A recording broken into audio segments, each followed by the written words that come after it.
welcome back to TEETALK. I'm hosted here with Dom, our co-host, and today we have a special guest. We are hosted with Ian Smith, OAC championship, conference champion last year. Ian, what's going on? Not much. Pleasure to be here, boys. Yeah. Glad to have you. Yeah. Absolutely. So I guess we should just start off with a little bit of background. So where are you from? Originally from southeastern Ohio, a small town called Cambridge. Not very big, so, Small town boy. Little farm town. Yeah, absolutely. So, when did you start playing golf? Like around what time? About as early as I can remember. Whenever I was old enough to hold a club was pretty much when I started. That's nice. So probably around the age of 2, 3. What was recruiting like at Mount Union? What did that first initial thought of playing college golf? What was it like for you? Just take us kind of through those steps. Maybe that last couple months of your senior year. Yeah. And when you decided you're like, okay, I'm gonna try to play college golf. I kind of knew from an early age that that's what I wanted to do. I always had dreams about playing at the next level. But senior year it really kind of started to take hold. I had a few other schools reach out to me, but none of them felt the way Mount Union felt when I came up and visited. I wouldn't say Mount Union was the hardest recruiting for me. A lot of other schools fought a lot harder, but I got some advice that it's more about the school. You're going to spend 90% of your time at the school, not on the golf course. So that's what I wanted to focus on, and so Mount Union just felt like home. Well, it helps that you had a friend here already. Right.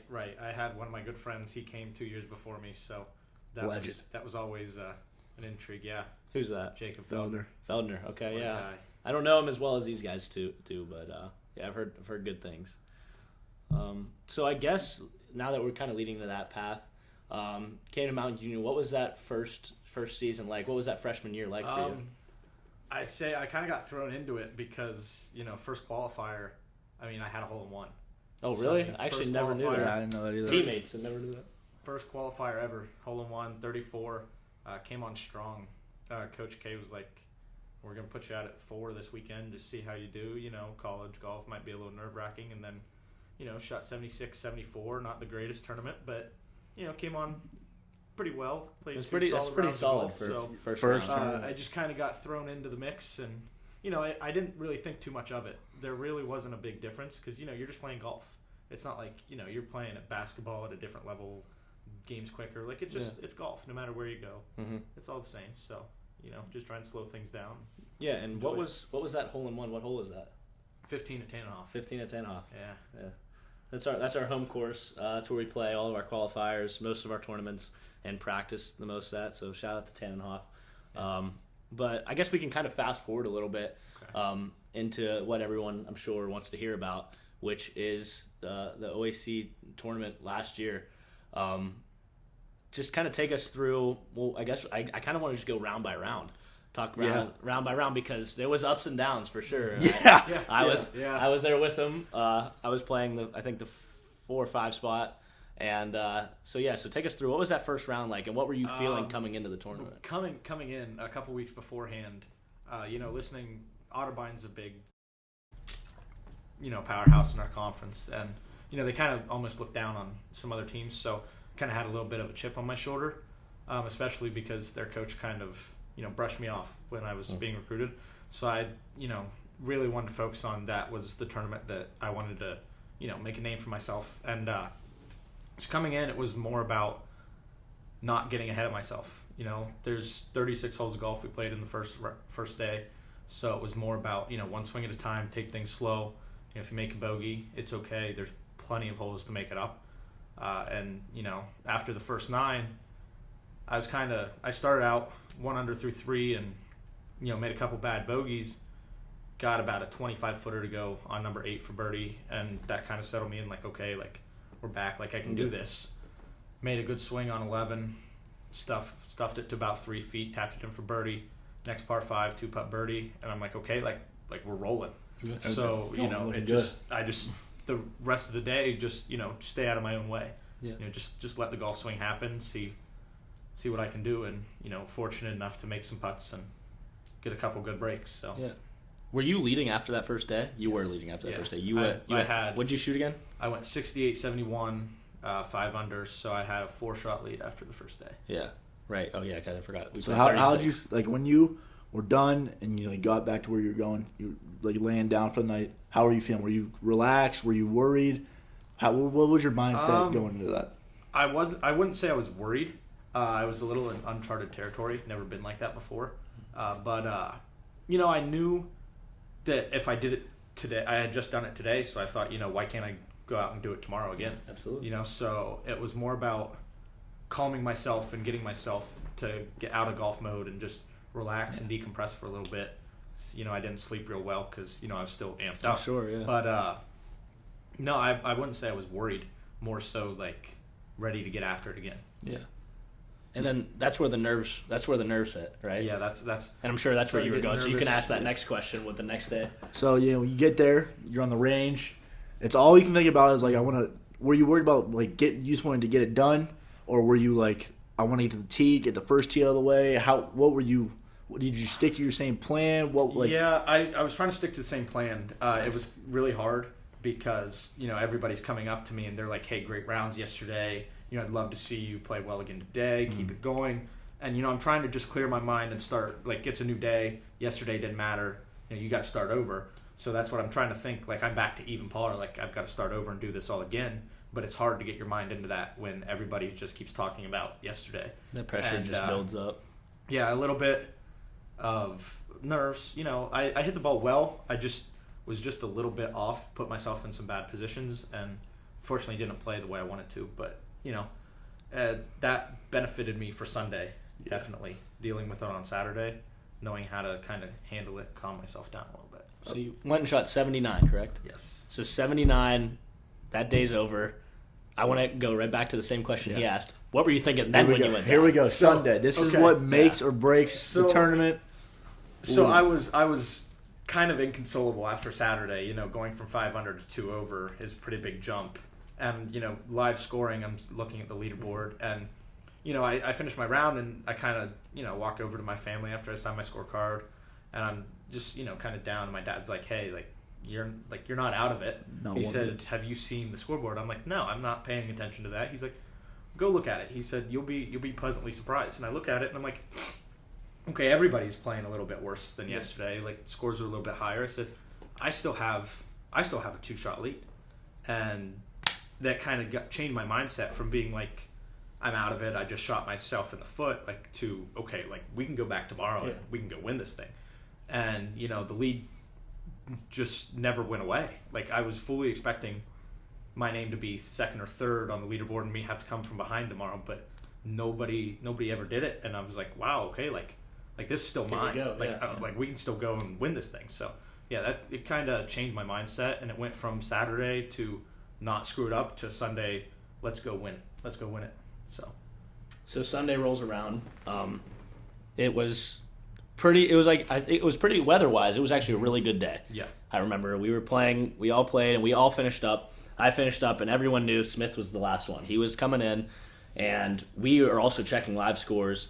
And through that last couple holes, stuff started to change. Take us through those last maybe 4 or 5 holes. So I went bogey free on the front 9, 8 pars, 1 birdie on 9.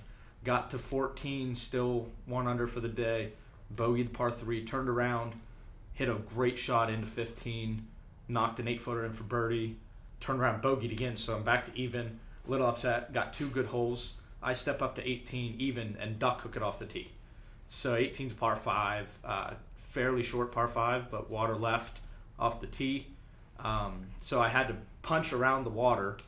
Then I've got my third shot about 175 over trees out of very thick rough. And, I'm looking uphill behind the green, and there's about 50, 60 guys. Yeah. 4 teams and all of their families sitting up there watching. And I'm like, okay, like let's give them something to look at here. Like, let's not make them feel bad for me. Like, oh, like he was so close. Like, no, let's give him something to cheer about. So I hit the shot, just missed the green just right. Step up there, like, okay, I need to get this up and down. Like, I knew I needed to make par, shoot 72, put a good score out there for the people behind me to look at. and chunked the chip, had about 15 feet. And all I can think about over the putt is, all right, like we're not going to leave this short. And I had been putting fairly well, so I'm stepping up. My heart is racing. And to be completely honest, I have no memory of that putt whatsoever. But like I have it on video, and I'm looking at it, and it's a good thing that hit the hole, because if it didn't hit the hole, it didn't hit the center of the cup. It was gone 5 feet past, and I might make double. But no, it was probably one of the best feelings I've ever had. I was more nervous after the round, just sitting there, because all I can do is wait now. We were in the first wave, so watching and hoping that no one would surpass me, and thankfully they didn't. But no, that was the most nerve-wracking part of the weekend, was just sitting there waiting, knowing that there's nothing I could have done to change the outcome. But definitely an emotional time for sure for all of us. He's even starting to just tear up thinking about it. It was definitely tears of joy. It was going there. Your family was all there to greet you too at the end, knowing that you put in a lot of hours, and to come up with that outcome, we were all so proud of Smith. So I guess we can kind of fast forward now into this season, getting ready for this season. Looking to make a back-to-back. Yeah, what are we thinking? How are we feeling? Feel like Jordan. No, ever since I've had a different goal this year. Ever since I found out after winning last year that the team that wins gets an automatic berth to the NCAA tournament. The individual that wins does not. So you have to be an at-large bid. And knowing I didn't play well enough throughout the season, like a culmination of it, to be selected was kind of like, okay, like it kind of hurt. So it gave me the confidence to then focus on every single tournament, and it's almost a qualifier each time to earn a spot to hope to get picked on this year. But no, so we're trying to just lower the scores just a couple strokes each round, and I think I was about 74.5 for the fall. So just get it down a couple, like maybe a stroke or two, and I can't control whether I win the OACs. It'd be nice to win it again. Hope to win it as a team this year. Yeah, definitely. I think we got a good squad. We can make a run at it, so that way we don't have to worry about getting an at-large bid. Yeah, but sure. Just making good golf swings is all I'm focused on right now. I don't want to get ahead of myself and say, like, I obviously want to win, but can't do that if you don't make good golf swings. So taking like a little step back, so you won the OACs. How many tournaments have you won in college before that? One before that. So you've won, and what year was that? That was my sophomore year. That was 2021. So you won one tournament before this, and then you come out. You've always been up there. Always, in the tournaments we've played in, you've played a few Division II teams who have some really good players. But you've always been up there top 5, some second places. You come up OACs, you win. Now, do you feel like you were always not a favorite, but do you always feel like you're like, okay, people are going to look at Mount Union and you a little differently at tournaments? Yeah, I think so. I don't want to say like there's a target on my back, but after the season last year, I'm sitting celebrating with the trophy on Sunday, and one of the coaches, John Carroll, looks at me and goes, "Thank goodness we don't have to see you next year." And I'm like, "Coach, I'm only a junior." So it got me thinking, like, I'm coming back, like, okay, like we show up to this, and everywhere I go, like, people are thinking, okay, like, they're looking at teams, like, if I want to win this thing, this is the person I need to beat. Yeah. So it's just kind of like gives me a little bit of extra motivation that like people are paying attention a little bit, and that can either help you or hurt you. A couple rounds, I think it's hurt me because I've been thinking about it too much, but you just try and block that out and just have confidence in your ability to go out there and play well. And I think also, I speak for me and some other teammates, seeing you win, it's like, okay, well, we might just be a D3 school that's, we don't win very many golf events, but now we see someone that can do it. Well, we practice next to this guy. What does he do? Yeah. How does he practice? How does he work? What can we do better that you do good to get us to that spot? And I think that can also elevate the entire team. Yeah. We all want to win now. Everyone, 100%. It's a little friendly competition because everyone wants to win. Right. Seeing you win, well, now someone else wants to win, and someone else wants to win, and that's how the team wins. And like you said, I think that's a good mindset to have, because I've had some teammates come up to me and they're like, "Ian, like you're not going to win it this year because I'm going to win it." And I'm like, "That's great, because if you beat me and you win it, that means you're playing well, because I'm not just going to lay down and let you have it. Like, if I'm going to play well. So if you're going to beat me, that's great because we're going to do some great things as a team then. Yeah, and that's the crazy thing about college golf. Like, we're all so competitive against each other, but at the end of the day, the more competitive we are at the end of the season is the better outcome we're going to have as a team. Right. So if we push every day to try to beat the guy next to us, sometimes it's uncomfortable. Sometimes hanging out with these guys, going out to eat afterwards, or when you don't qualify, maybe to travel with the team, it's uncomfortable. It's not easy, and I know that from first experience. And sometimes that push can really help the team to succeed, and that's what I'm really looking forward to this year. So it's really exciting. So let's see, where should we go next? Well, first tournament Friday or Saturday. Yeah. Saturday. We got a first tournament season, a home invitational. It's cold. Yeah. It's going to be pretty cold, windy. Conditions aren't going to be great. A little wet. Hopefully we can get out there. The rain holds off. We'll all three be playing in it as well. Yes. So I mean, we'll go around. So, Ben, how do you feel about it? How's the body feel? How the swing feel? Yeah. You guys were just down in Myrtle for the week with the team, playing down there. So how do you guys feel? You guys ready to go? Different grass? How are we feeling? Yeah, the grass, that is one thing that did make a huge difference, especially being off mats where basically no matter what you do with a wedge, you're gonna get away with it inside. Yeah. We went outside and I was like, oh boy, like we got to dial it in a little bit, and we went right into just like hit a couple range balls when we were down there to like right into our first match, or not match, but our first time playing. Yeah. And it was not good. The first round for me was not good. I'll say that for myself. But it felt good to hit some balls outside, getting some nice weather. Towards the end of the week, had some couple good rounds in the 70s. So it kind of felt good. I mean, I feel pretty good. Swing feels okay right now. Definitely going to be a cold one, so got to make sure we dial it in outside here and kind of battle through the weather. But so I feel pretty good. How about you, Ian? How we feeling? I feel great. Excited to be back on bent grass. Yeah, for sure. That dead Bermuda, chipping off it when your game is not on point is just brutal. Yeah. But no, I'm looking forward to it. Get another chance to prove myself and let people know that I'm not just gonna take it easy on them. That you're not a one and done guy. Right. Like this wasn't a fluke. But no, I had a great time last week. Being able to practice with my teammates outside and get closer to everybody. I think we made some great strides in just the relationship department of like we all knew each other and we talk to each other when we see it, but I think we all became real close this week, and I think that's only going to benefit us this season. So definitely. I unfortunately was not able to qualify for spring break. I'm going to use that as motivation. Feel good though. I have been playing in cold weather for the past week and a half in the mud, so I don't know if that's good or bad, but swing feels good. Made some changes in the new facility. Hopefully we can go out there and just put 2 solid rounds together, and we'll see what happens. Yeah, I'm excited for this season. I think it's going to be good. Yeah, but I guess that'll bring us into this week on a little bigger of a scale. Yeah, not D3. With the Players Championship. And we actually have it on right behind the camera right now. Yeah. It's Saturday. It's what time? It's almost 4 o'clock. Boy, has there been a lot of changes this week. There's been a lot of golf that has been played great and a lot of people falling apart. I guess I can ask both of you. I'll start off. What did you think coming into this, and what have you seen so far that's been like kind of the wow factor to you? And who have you seen up there that you really didn't expect? Well, I thought Rory was going to have a good week. Yeah. I really, I was looking and I was like, he was close last tournament. Rory's going to come back. I think he needs a big major win. Right. And then hopefully he can use that momentum towards the Masters coming up. Mm-hmm.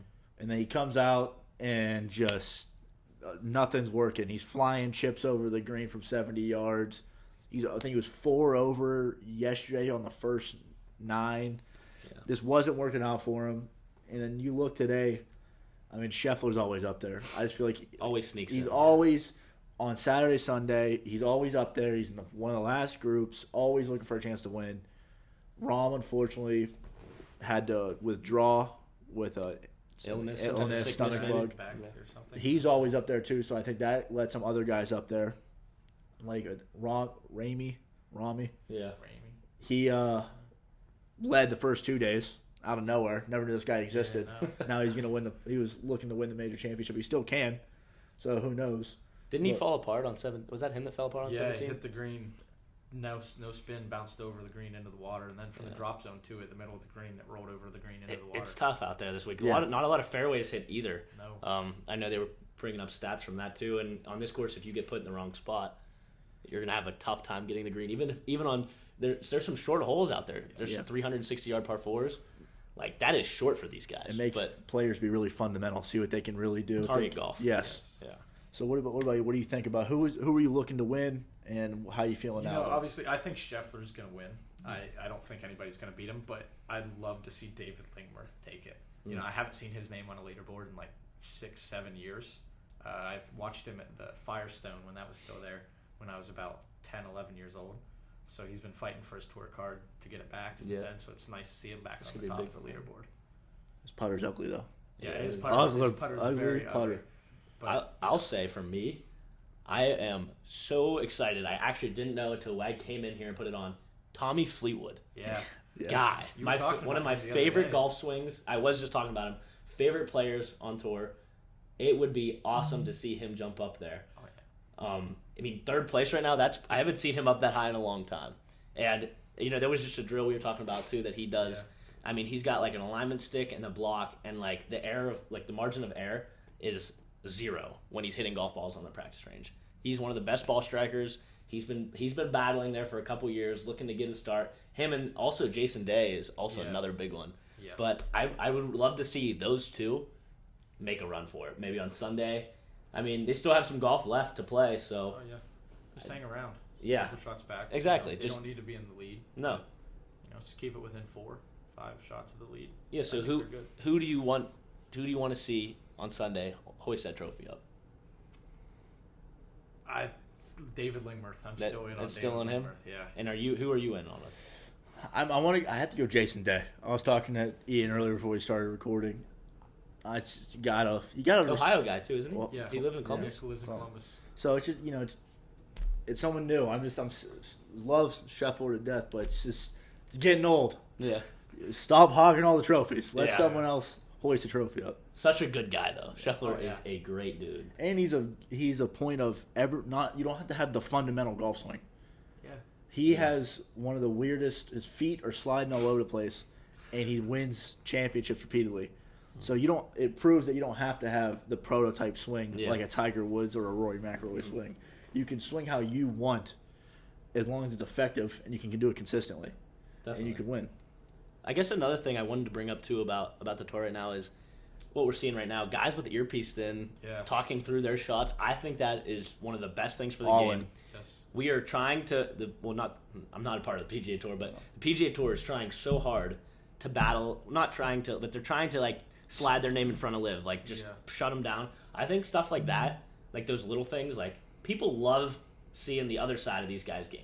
Seeing what they're actually thinking during a shot. We can never actually see. You can see their body language, but you can't actually hear what they have to say. Right. So hearing caddy talk, like that stuff is like awesome to me, and I'm really looking forward to hearing that this year. And you get a little piece of like their mental game. Yes. Their walk, like especially for me in Hawaii when Max Homa was on it, like he's walking down the fairway, analyzing the hole from the tee box and his kind of approach with what he's looking at and what shot shape he wants to hit just because of like the angle into the green where the pin is. I think that's really cool to understand. Yeah, I think it can really help us as college golfers seeing what they're analyzing and looking at. Yeah. It can always help us. Because I know when I got into college golf, I was kind of just like, oh, well, here's a fairway. I'm going to hit a draw down it. Instead of now like, okay, well, I draw it this far, I fade it this far, I have to aim here. Because then my next shot in will be here. And I actually, what really made me think about that wasn't that far, was when I was with you this summer for the amateur. When I was like talking you through your shot, I was like, well, if I'm talking him through it, why wouldn't I? Right. Did you caddy for him? Yes. Okay, talk a little bit about that. I didn't know this. That was an experience. Yeah, talk a little bit about that. It was Ohio Am. Yeah. At Squaw Creek. Yeah. Where I work, and Smith came down and we decided we talked about it and like, well, let's play it and I'll caddy for you. Didn't have to carry his bag, luckily. That's nice. Use the cart. That's awesome. I love that. But only four guys qualified for the Ohio Amateur out of this section, so we knew it was going to be tough. But tough golf course, and I thought I had a pretty good advantage with official working there. So I think if any other day, I think you qualify. You know, you hit iron striking wasn't the best. I think you were very timid. No, I mean the quote of the day was, "This is big boy golf. Let's stop playing mini golf." Yes. And, you know that was like a little okay. more explicit And than then, that. You know, yeah, I'm sure. But you know, we made the turn at 5 or what was it? 5 over. 5 I think? over. 5 over, and then I go out and shoot even on the back. Yeah. Qualify for the win in a playoff for the first alternate, and then 2 days later get a call that, hey, you're in the Ohio AM. So, you know, I thought we did our job pretty well. I mean, all I did was it's breaking here, put it to here, and you did. That's what I think. I must have had 14, 13 putts on the back. Yeah, maybe. it was quite fundamental. Maybe. But I hit maybe 2 greens on the back, but just had 5-6 footers for par. battling. Just in the center of the cup every time. I will say with that place, it's very nice, but that rough is thick. Yeah. It holds water a lot, so the rough just grows. Yeah. And it just gets thick, and then if you miss that fairway, Oh yeah. it's gonna be tough. But it's kind of the same thing as, it's the same thing as a college tournament. I mean, you just now Conditions are going to change for college, yeah. And like even when I was saying like helping you through a shot, like now players you want to know, okay, well if I hit it, I can hit it on the right side, but you want to be up the left because your next shot will be easier. Yeah, better angle. Some courses you don't have to do that. Like Tanoff's rather short for most of us. Mm-hmm. Like I think what I'm gonna do this next tournament is just hit 4 iron off every tee, 4 iron, 3 That's all iron. you need. It's a short course. It's short. What is the yardage? 60, Do you know? I think it's 6,500. 6,500 yards. It's just even on par 5s, you really don't need it. No. So I think I'm just gonna, unless I'm just hitting the driver right down the middle every time. Yeah. But I think it's just I think I'm gonna come into tournaments. I don't know what you guys do, but like I come into a tournament, I have an idea now. Of what's gonna happen? Before I was like, okay, this is my plan for the week. Usually don't have that. It might change. You know, I'm not a chef where I'm not going to come out and hit my irons perfect every time. Yeah. I could be hitting the driver right down the middle every time, and I'll go out and hit it. I don't know. How do you guys feel like? Do you guys know? So that's a perfect question for me because my driver right now, as he knows, You've got the forgiveness going. yeah. Yeah. I got the stealth too, hoping that would help me out, but no, it has. It's been a great driver so far, but my driver swing has just been like, I've been really struggling with it, kind of hooking the ball a little bit. But now I've kind of seen a lot of things just about like, okay, if it's a confidence thing. It's definitely a confidence thing, right? So now what I did this week is I would hit the driver, and I actually, the last day when I played with him, hit it great. First 12 holes, I didn't miss a fairway, just hitting greens. I was putting myself in great spots. Started to get shaky last couple holes. I give myself one bad drive, and I put it away for the next hole. And if the next hole, say the next hole is a driver hole, we go to 3-wood. My 3-wood is so consistent, and I'm like, so if it's super consistent, give me 20, 30 yards back, but in the fairway or at least in play. And that's been a big thing for me, but I don't know. This guy doesn't really struggle with these things. No, it's just baby cut right down the middle. Yeah, driver's usually the best club in the bag. But I think a thing for me is the greens, like the approach for the greens. It kind of changes week to week based on how the conditions are. If it's soft, if it's firm. Like Tannenhof, the greens are usually a little bit firmer, but because of the rain we've had, they're gonna stick. They're probably gonna hold. Yeah. So I can worry about taking dead aim and be super aggressive. But then the next week when we go, or the next day when we go to Zanesville Country Club, Don Ross design, a little bit of elevated greens, a lot of undulation. It's more, instead of taking dead aim, it's what part of the green do I want to be on, and if that's 25 feet away from the pin, and I've got a 30-footer for birdie, like I'll take it rather than trying to be super aggressive and then coming away with a double. So it's all about managing the course for me rather than what clubs I want to hit. Yeah. Kind of knowing when to go green light or when to red light a pin. Yeah. Like if I'm 60 yards out and that pin's in the middle of the green, 60 to 120, 30 yards out, I'm going right at it.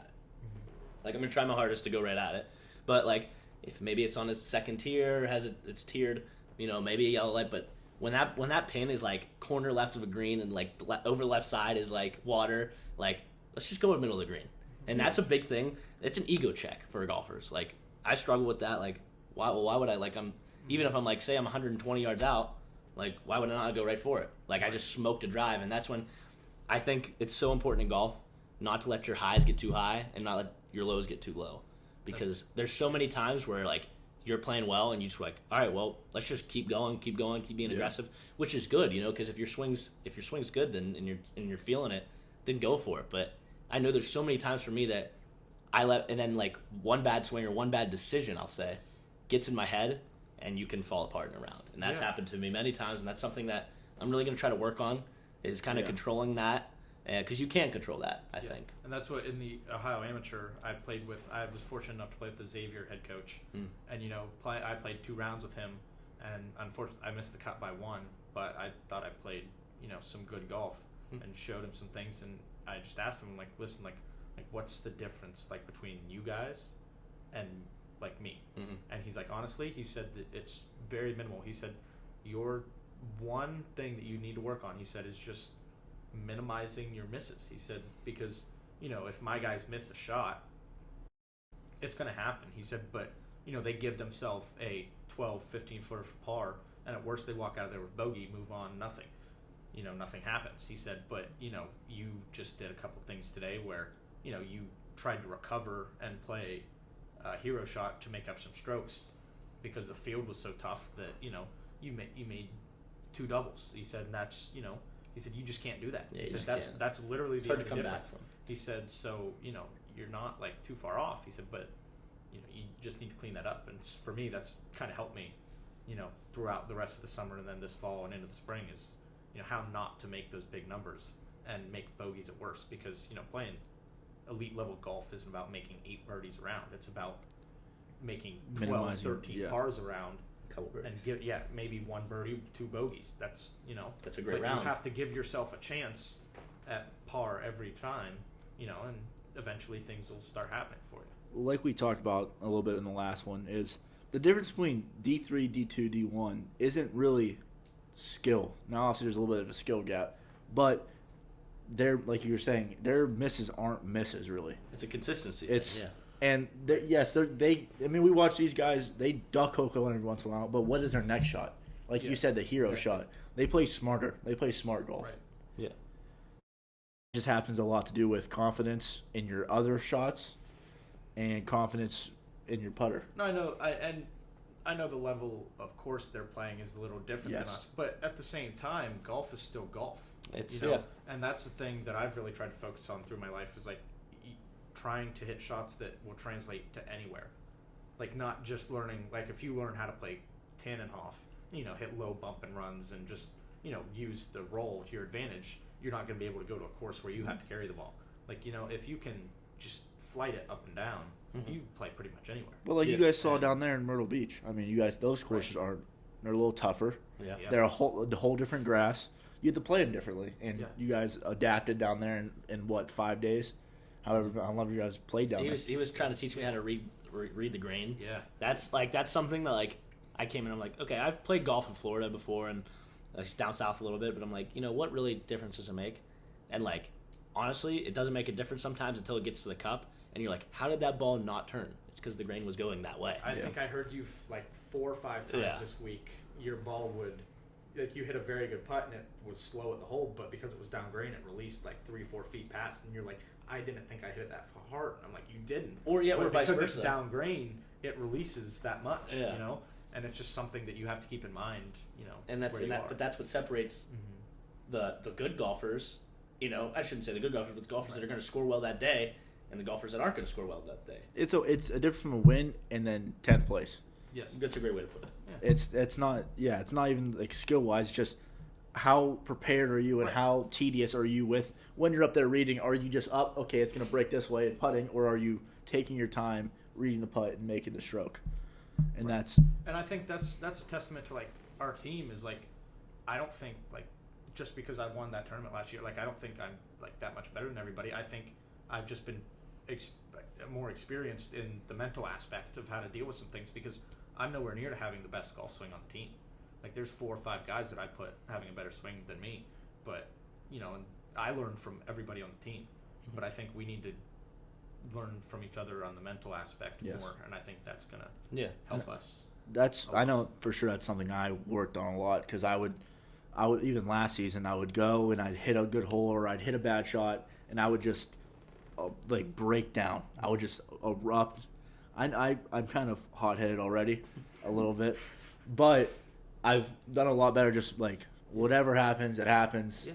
Just relaxing, Yeah. And speaking of stuff we were working on this winter, first real full season with the golf simulators. We were talking about that a little bit last. Yeah. I know I worked on some things. Really not changed the swing, but I'm playing a whole different shot shape. Just figuring some stuff out. Really wanted to work on my short game yardages. It's a little tougher off mats. What did you really work on that from the OAC tournament you were like, okay, I did this kind of poor. How can I fix that over the winter, if anything at all?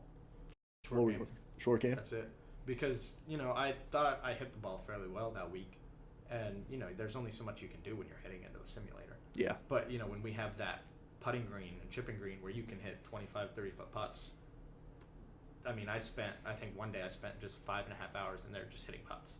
And I think that's what the guys down south, like everybody after the round would come in and say like, oh, I can't make a putt. And, I just didn't feel the same way because I thought I putted really well. Yeah. But that's a testament to how much work I put in on that putting green this winter to make sure I can, execute when I go back outside and, I'm put into positions where I need to make a putt. And it's not even like, and you can do this anywhere. Like you could roll them right here on the ground. It's your putting stroke. Right. Who cares if you can be putting into nothing, but as long as your stroke feels good and you're doing the right thing, that's all that matters. All it is just it's a confidence thing because like you don't need to have like a perfect putting stroke or the perfect line of speed every time. Like you can get away with some stuff if you just have confidence. Like you're standing over a 4 or 5 foot putt. Yeah. You don't know which way it breaks. Okay, like I've told Ben a couple times this week is like just back of the cup firm. Don't give it a chance to break away from the hole on you. And just hit the center of the cup. Don't move.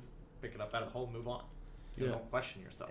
But how long did it take you to realize that? I mean, I know it was a few putters purchased and put back in the bag and out of the bag in the closets, but how many years in college or how many times when you've had bad putting performances? I know when I first got here, you slapped at the putts. Mm-hmm. You were very slappy with your putts.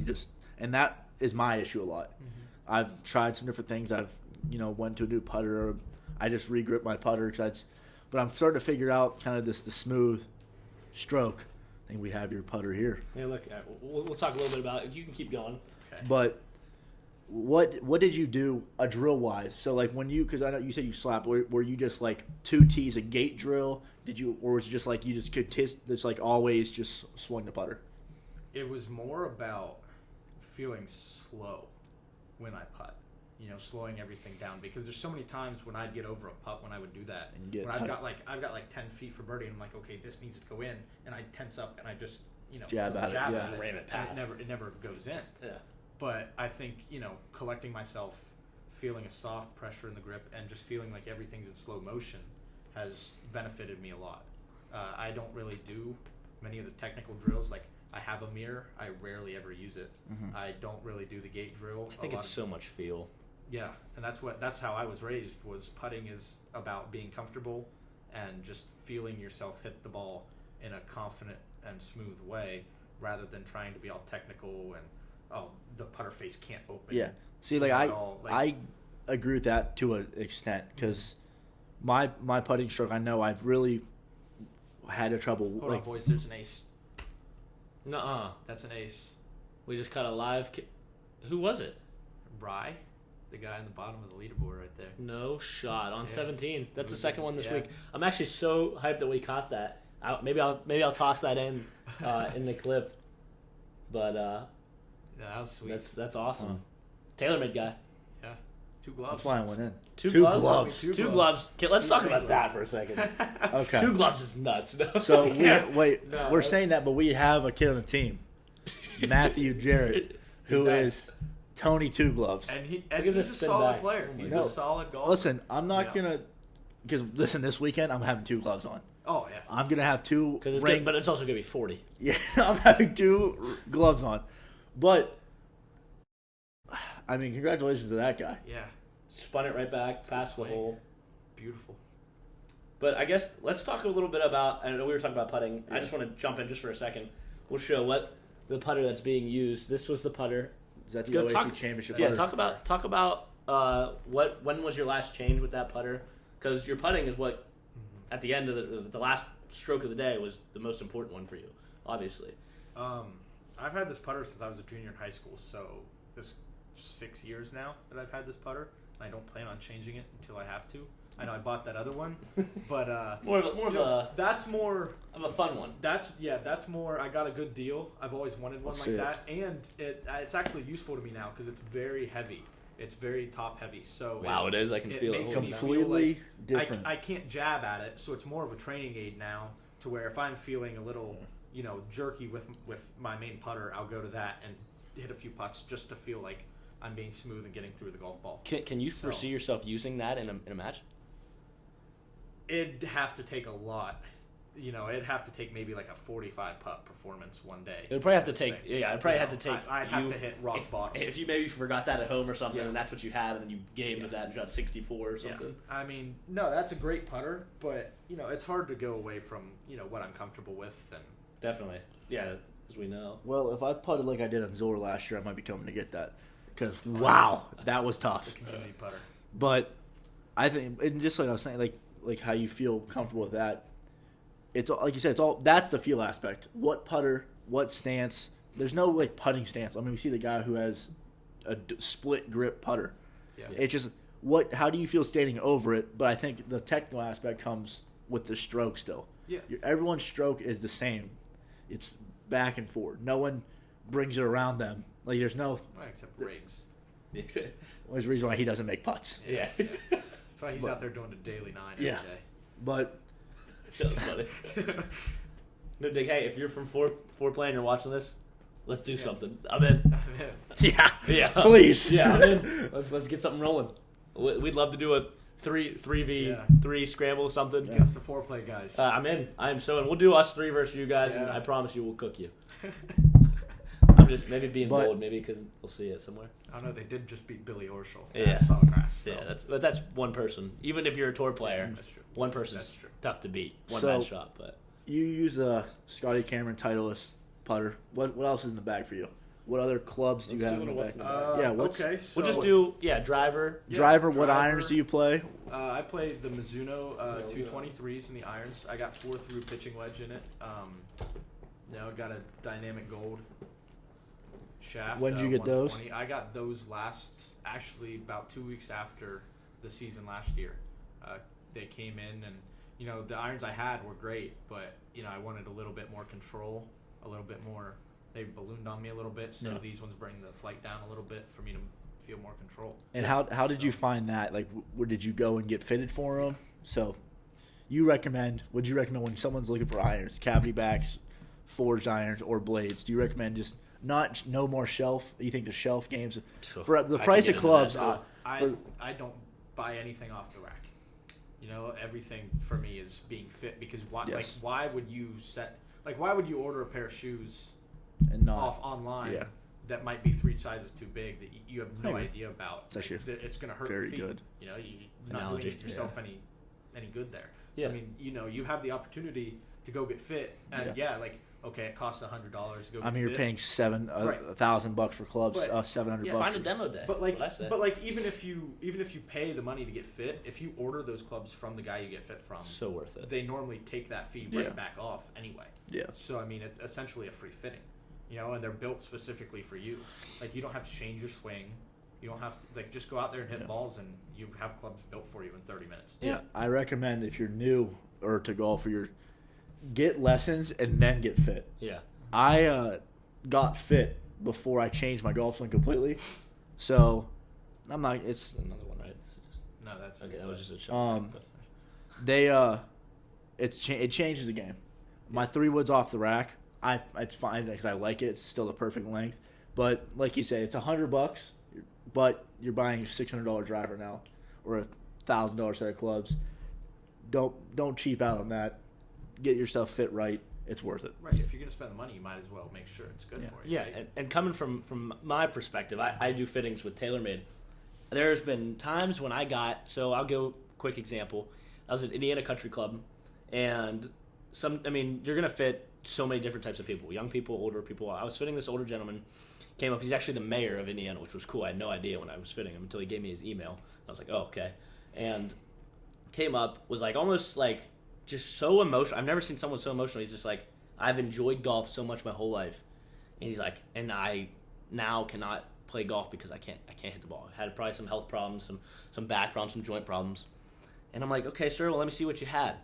Get in this bag. It's like stiff, heavy, old irons from I don't know, like Ping the Ping I2s from like back in the day. I'm like, this is why. Like I could almost swing these if I really wanted to.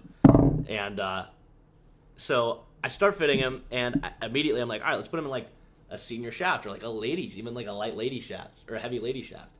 And I put him with him, and he starts hitting the ball. He couldn't hit it. I asked him to hit a couple with his, couldn't even get off the ground. He was hitting it was like 15 yards and just would like go. I'm like, it was hard to watch. It's tough. I just felt bad for the guy. I get him in something. I'm like, all right, let me really look and see what we have. Put him in a really forgiving head, and he starts hitting the ball, and he's actually getting the ball up. He's hitting his 7-iron. He was hitting it like 80 yards. Like that's playable. You can play golf with that. Yeah. He was like super, like the joy on his face. I was like, man, like I didn't know this job could be like this fulfilling. Yeah. Knowing that this guy can now play the game that we love for another however many years. So that was really cool. But getting back to what's in the bag, I'm gonna flame him up real fast over these grips. Those are bad. These Poor grips. But hey, the kid plays well with them. I mean, they're soft on my hands. They don't destroy the gloves, and they do really well in the rain. So yeah, I guess okay. Then we'll just do the driver then. Okay. How's that sound? TSI 3. Seems like you really like the Titleist did you have Titleist irons before? No, I had TaylorMade irons before this. Great irons. Now I have Mizuno. So you have the Titleist driver, putter. What wedge are you playing? The Titleist. Actually, those are SM7s in the bag, but I have stamped SM9s coming in the mail probably sometime this week. So What's on them? My 50 degree, I got Godurs and some 4-leaf clovers for Mount Union.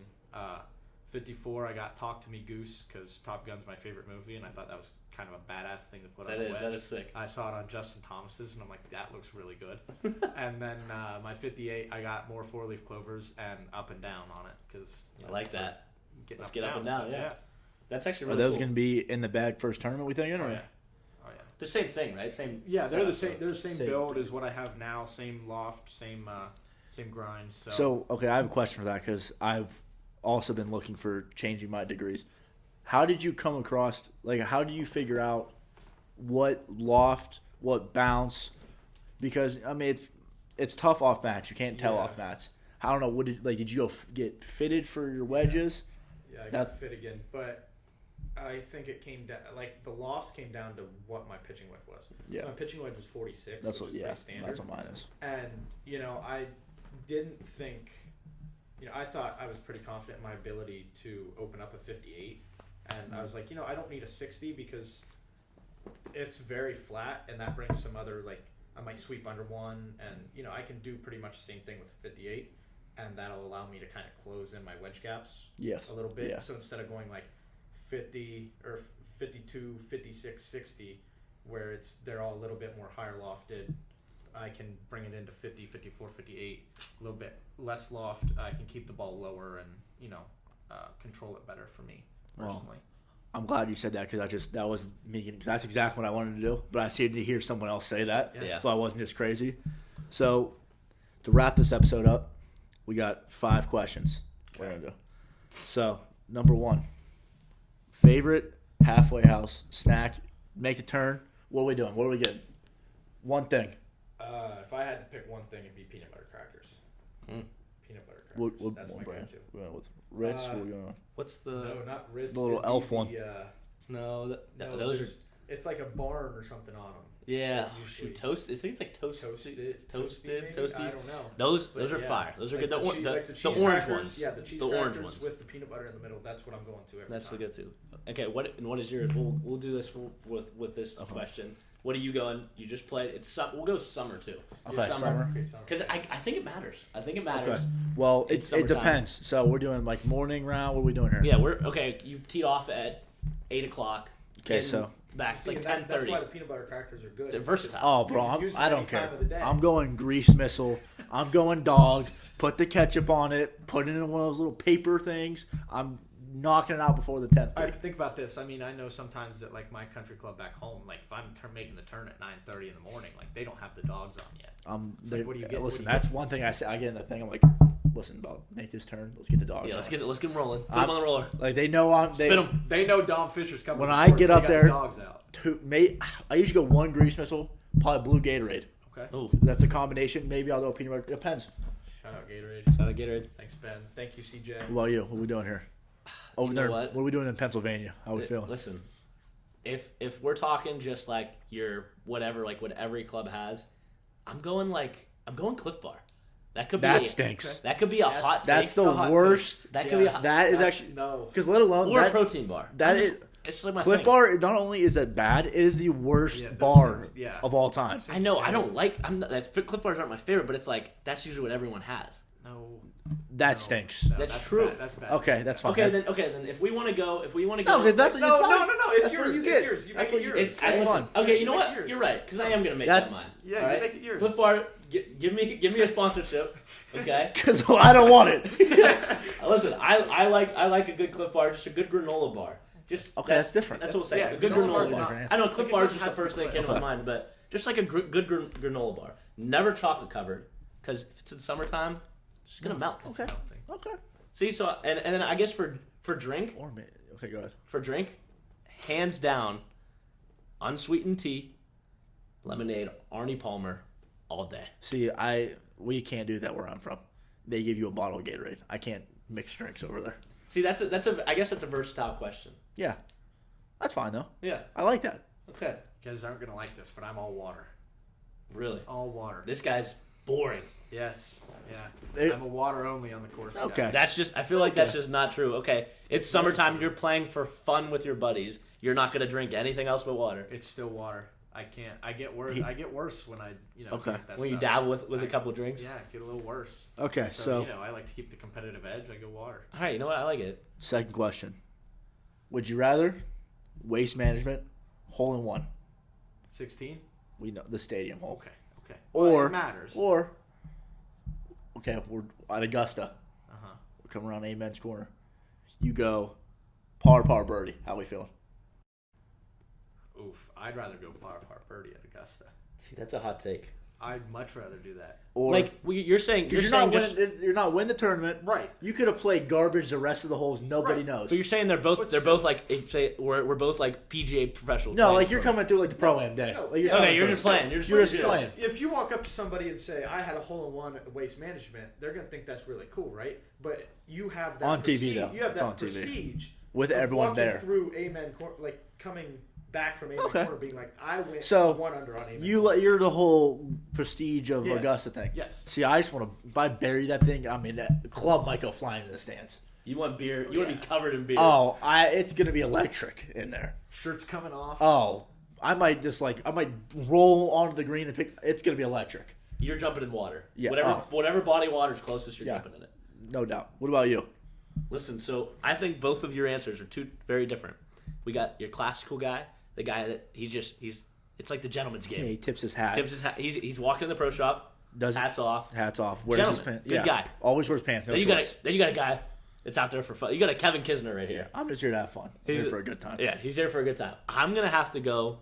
This is actually a really good question, but I think at the end of the day, a hole in one beats no matter what. Because some people just don't get hole in ones ever. Yeah, That's because true, but have you birdied a hole before? yeah, And You birdied a hole before. you only have how many hole in ones do you have in your life? one. How many birds do you have in your life? A lot. How many hole in ones do you have at the Waste Management?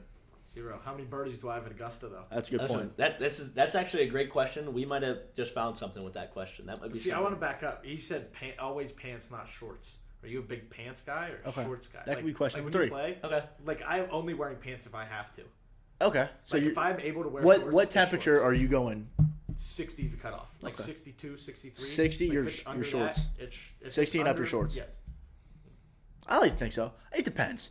Sometimes depends I on where you're at. and it depends on what I'm feeling. Yeah. Like if see, I'm like- at some really nice course that I probably shouldn't be playing at with people I shouldn't be playing with, I'll go golf pants.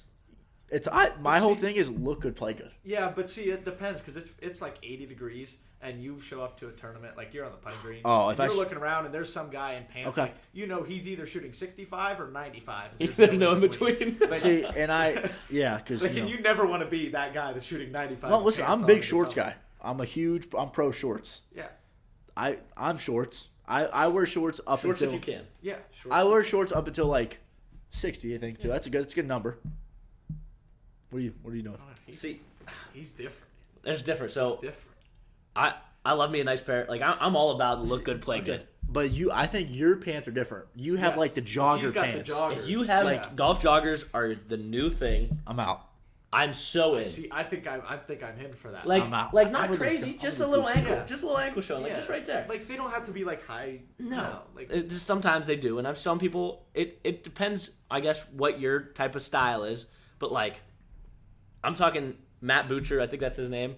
Like the guy. Yeah. yeah. I love the idea of a big stash, a little bit of lettuce back here, and like just a nice pair of golf joggers with the white FootJoy traditions. Okay. Yeah. That's just a clean look. So I'm a comfort guy, but I think if I'm playing at a nice course, anything better than just a normal public course, I'm gonna go with pants. Unless it's 90. Unless it's 90. Yeah. Okay. Yeah. Yeah. If we're getting into big numbers, but like if it's just like a smooth 75, Oof. Okay, yeah. Okay. Yeah. Okay. It depends, but mostly shorts. Morning or evening golf? By yourself. You're just nice summer day. You going in the morning or you going in the evening? Definitely evening. Okay. Like there's nothing better. Like in July, Closing 7 out the o'clock, day. You're Gets- on like getting the dark. eighth hole and the sun's setting in the back. Like there's nothing better than that. yeah, and I'm so in for that because guess what? The one thing that first off, no one's there in the evening. Never. You could like I know at my course, like I just go and sometimes park into like a separate lot and go just play a couple holes. So nice, sun's setting, still 70 degrees. It's just comfortable. It's like, man, it's like those are those euphoric moments. You're like, man, this is golf. Yeah, God is good. This is golf. A little speaker playing. Oh, a little speaker, a little country music. Oh my goodness. I like evening because I close the pro shop, lock the door, grab a cart, and I just speed out there and get 9 in. It's a great day. Yeah. So last question, what do you think? What do you got here? Last question for OAC champion Ian Smith. What question? Oh, you're asking me what Yeah. question I want to ask him. All right, let's go with. So we've talked all. What, you got it? We going no hat, normal hat, bucket hat. What are we doing? Normal hat. Normal hat all day. Normal hat. Bucket hat. Bucket hat. This thing has gotten its fair That's share got- of yeah, use. that This got- thing is disgusting. Thank you. I wash it about Ian Smith, once a though. month. Yeah. That's nice. But no, it takes a certain occasion for a bucket hat. See, I'm pro bucket hat. Yeah, I'm all in I'm on very that. pro bucket hat, but it's got to be the certain occasion. Like for a tournament, like it's almost always normal hat. You're going professional. Yeah. It's a business Like, trip for you. I'm there to look good. I'm there to play good, look good. And then there's the days where it's like a Tuesday. I want to go out, have some fun. I might throw on a floral shirt and a Okay. little bucket, Bucket hat hat. action. Go out, have some fun. All right. Yeah, I mean, I'm all in on that on a bucket hat. I'd love to. I'm like I said, I like to look good, play good. If I feel like I'm like, man, I'm the drippiest guy out here. It sucks though because then you're held to a different standard, like we were saying. And if you play bad, you're like, this guy needs to take whatever he has on, go to Dunham's down the road, get himself a pair of some baggy Right. golf pants because this guy does not deserve to play. That's be just wearing- like if you show up to the course in a Tiger Woods shirt, black hat, you got black pants on, you better perform. Listen, Yeah. look good, feel good, play good, pay good, live good. That's what you gotta do. Got it. Bingo. But I will say, I stumbled a little bit. You put me on the spot, but we're going to try. I had some ideas, but for every guest we have on here, or just whenever we don't have guests, we're going to try to do like some top fives, some top threes. And yeah, so I don't want to spoil any of the ones we're thinking of because I got some in the head for. They're gonna be pretty good though. I think for some we're good gonna have ones. some good ones. But thank you guys so much, Ian. Yeah. Appreciate you coming you, on. guys. I had a great time. We had a good talk. We're really looking forward to this season. So thank you guys for tuning in. We'll figure out how it goes after this next tournament. We'll come back and we'll see how. Hopefully, one of us has a win. Yeah. And let's go Tommy Fleetwood. We'll see you guys in the next one.